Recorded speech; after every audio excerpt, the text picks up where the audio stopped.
Good morning, students. Already in the previous video, we have seen the structure of heart and initiation and conduction of heartbeat.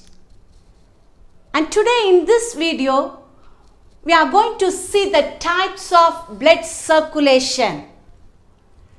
Circulation. What do you mean by circulation? Movement of blood through your body's blood vessels and heart is said to be circulation. And there are three types of circulation. One is systemic circulation, pulmonary circulation, and coronary circulation. The first, systemic circulation. So here you see in the heart there are four chambers, two auricles and two ventricles.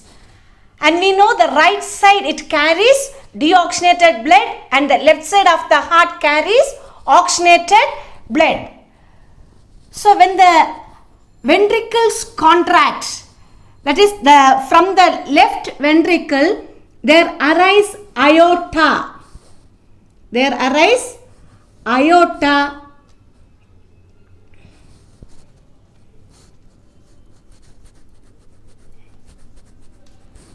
There arise aorta, and that aorta it is said to be the largest artery. It is carrying oxygenated blood to all parts of the body. It is carrying oxygenated blood to all parts of the body.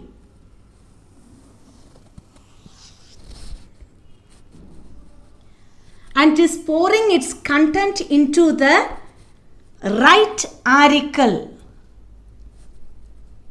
That's the superior vena cava and inferior vena cava.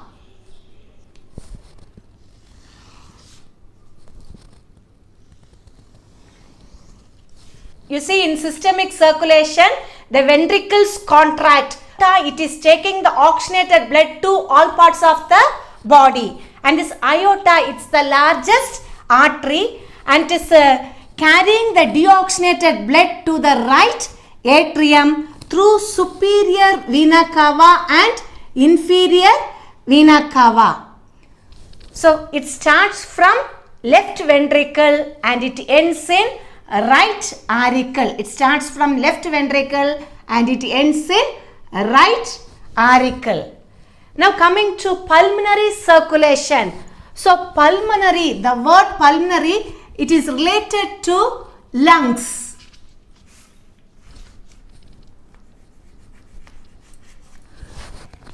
So here you see, here also the ventricles contract. So when the ventricle is contracting, from the right ventricle there arise pulmonary artery.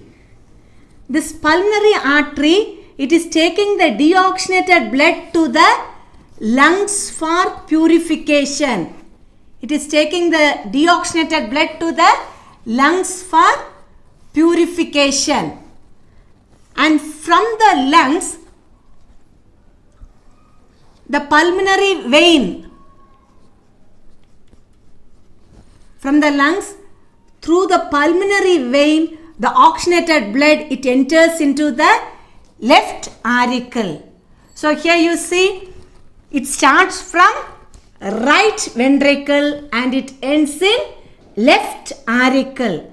So when the ventricles contract, the deoxygenated blood is taken by the pulmonary artery to the lungs for purification. In the lungs, the oxygenated blood is taken through pulmonary vein to the left auricle. So that is called pulmonary circulation.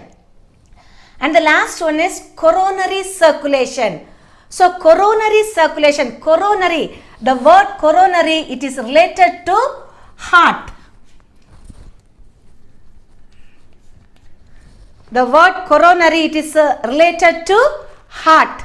The supply of oxygenated blood to the heart is said to be coronary circulation. Here we know this from the left ventricle there arise aorta, and this aorta it is carrying the oxygenated blood, isn't it? This aorta, it divides into many arterioles, and one such is right and left coronary artery, and it enters into the walls of the heart. So here, from the walls of the heart, the deoxygenated blood is again taken into the right atrium through coronary vein. Again, the circulation is of two types. One is double circulation and single circulation.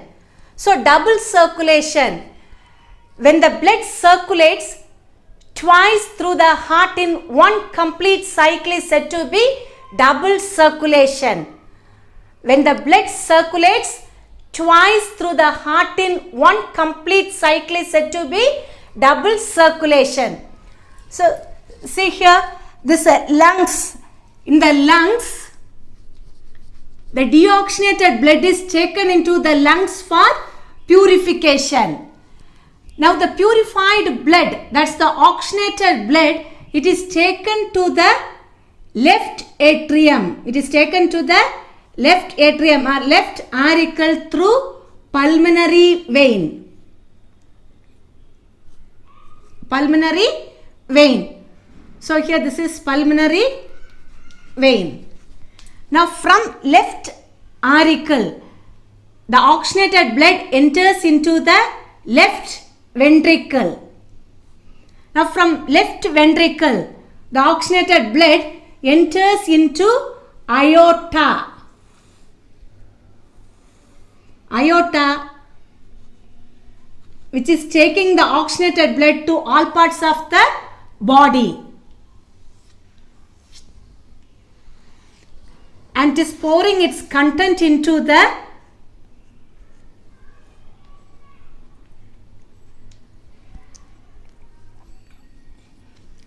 right auricle through superior vena cava and inferior vena cava. Now from right auricle, the deoxygenated blood enters into the right ventricle, and from right ventricle, the deoxygenated blood enters into pulmonary artery. Pulmonary artery to the lungs for purification. So you see here, the lungs, from the lungs, the oxygenated blood, it enters into the left auricle. So for the first time, it is entering into the heart. From the left auricle, it enters into left ventricle. From left ventricle, it enters into aorta. From aorta, it is going to all parts of the body. Then it pours its contents into the right auricle. From right auricle, it enters into right ventricle. From right ventricle, it enters into the pulmonary artery to the lungs for purification. In one complete cycle, the blood circulates twice. So first entering into left auricle, then through the right auricle, again it is entering, and finally it enters into the lungs for purification. So that is said to be double circulation. And the next one is single circulation. So here there is the mixing of oxygenated and deoxygenated blood. See here, in double circulation, the oxygenated and deoxygenated blood will not be mixed. Why? Because there is septum or cross walls. See here, there is cross walls, isn't it? Interatrial septum, interventricular septum. So there is septum, so that the oxygenated and deoxygenated blood will not be mixed. Now coming to single circulation. In single circulation, the oxygenated and the deoxygenated blood will be mixed. So here they are saying that is the blood circulate only once through the heart in one complete cycle. That is said to be single circulation. Example, fish, amphibians. The next one is blood pressure. We all might have heard the word blood pressure.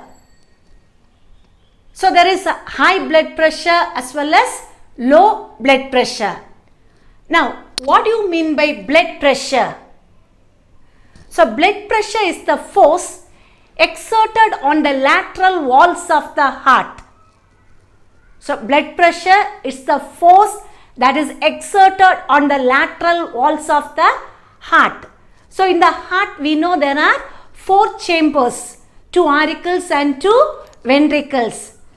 When the ventricles contract, what happens? The blood from the ventricles, it enters into aorta and is taken to all parts of the body, isn't it? So now when the left ventricle when the ventricles contract, the blood is taken to aorta with a force. That is said to be blood pressure. So you see here, this blood pressure, it is high in the arteries.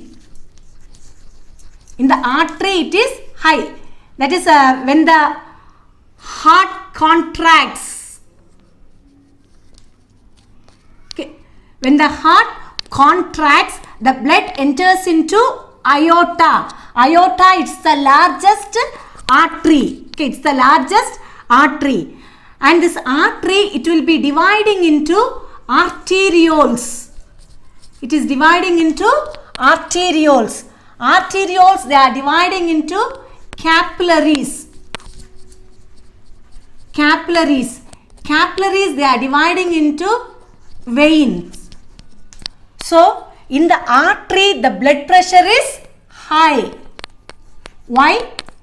Because from the left ventricle, the oxygenated blood enters into aorta with a force. So, the blood pressure is high in the artery. In the arterioles and capillaries, there is reduced blood pressure. Reduced blood pressure. And in the vein, there is low blood pressure. Why there is low blood pressure in the vein? Because the artery, it is dividing into arterioles, arterioles into capillaries, capillaries into vein. And finally, this vein, the superior vena cava and inferior vena cava, they are carrying the deoxygenated blood into the right atrium. Blood pressure, it is expressed in systolic pressure and diastolic pressure. So, systolic pressure. Systolic pressure. What do you mean by systolic pressure? Or systole. Systole means what? Contraction, isn't it? So, when the heart contracts, what will happen? The blood from the ventricle, it enters into aorta with a force. So, during systolic pressure, the blood pressure is high. The blood pressure is high. And here, this blood pressure, it is about 120 mm mercury. So, this pressure, it is measured by a device called sphygmomanometer. In that, there is a chemical called mercury. So, we are writing that as Hg. Okay. So, the pressure is, the systolic pressure is 120 mm mercury. And the pressure is high in the arteries. And the next one is diastolic pressure. Diastolic pressure. So, diastole, what do you mean by diastole? That is relaxation. Relaxation. So, when the heart relaxes, what will happen? The pressure will be low. Okay, the pressure will be low. And again, the pressure, it is about 80 mm mercury. So, see here in systolic pressure, the pressure is high, it's about 120 mm mercury. And in the diastolic pressure, the pressure falls. That is, the pressure is low. It is about 80 mm mercury. And the normal blood pressure is 120 mm bar 80 mm mercury. So, this is the normal blood pressure. So, what's the normal blood pressure? 120 mm bar 80 mm mercury. 120 is systolic pressure and 80 is diastolic pressure. And here the blood pressure, it will not be constant. It will be varying. So, that is while we are doing some exercise, or when we are playing, when we are sleeping, when we are at stress, emotion, etc., the blood pressure will be varying.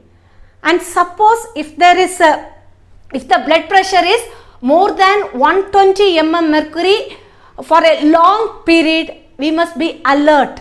They are at the risk of hypertension. So hypertension, it may lead to heart attack, stroke, etc.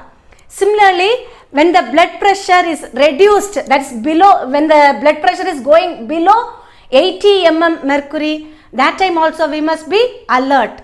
That is, the persons, they may be affected with hypotension. So hypotension, it also causes some diseases. So the person, they may be fainting, dizziness, etc. So the next one is stethoscope. The stethoscope, it's a clinical instrument and we all might have seen that. So this is the stethoscope. We all have seen this, isn't it? So it is used to detect sound in the heart, lungs, and also it is used to identify localized infection. So localized infection means that is if the particular part is affected. For example, if the lungs is affected, with the help of the stethoscope, the doctors will be coming to know that particular area is affected. So stethoscope is a clinical instrument which is used to identify the heart sound, and also it is used to identify localized infection. And the next one is sphygmomanometer.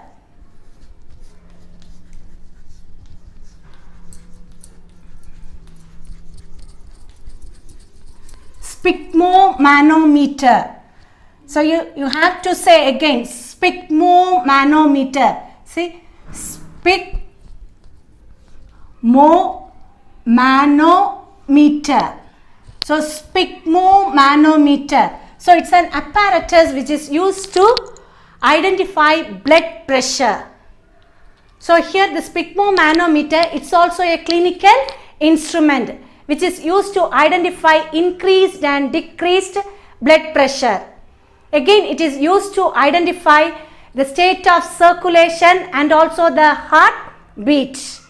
And this sphygmomanometer, it's of two types. One is monometric. Monometric, it's an old device. It's the old device. And the next one is modern digital device. Modern digital device. So sphygmomanometer, it's of two types. One is monometric, it's the old device, and the next one is modern digital device. So nowadays in few hospitals we can see the modern digital device which is used to identify blood pressure.